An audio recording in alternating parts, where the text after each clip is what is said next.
సూర్యాపేట జిల్లా మేళ్లచెరువు మండల కేంద్రం మండలం పరిషత్ కార్యాలయంలో పారిశుద్ధ్య కార్మికులు ఏర్పాటు చేసిన రాష్ట్ర వ్యాప్త నిరవధిక సమ్మెలో ఎంపీపీ కొట్టే పద్మ సైదేశ్వరరావు పాల్గొని వారికి సంఘీభావం తెలిపారు. అనంతరం ఆయన మాట్లాడుతూ గ్రామాలు పరిశుభ్రంగా ఉన్నాయంటే దానికి కారణం పారిశుద్ధ్య కార్మికులే అని అన్నారు.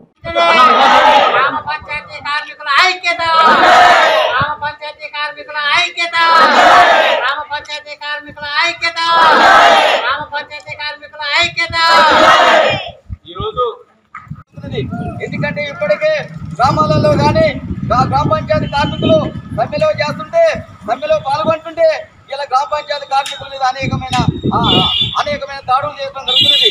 ఇప్పటికే రాష్ట్ర వ్యాప్తంగా కొన్ని జిల్లాలలో గ్రామ పంచాయతీ కార్మికుల మీద దాడులు చేస్తున్నారు. గ్రామ పంచాయతీ కార్మికులు సమ్మెలో పాల్గొనదు అని అనేక మంది గ్రామ పంచాయతీ కార్మికులు బెదిరించడం జరుగుతున్నది.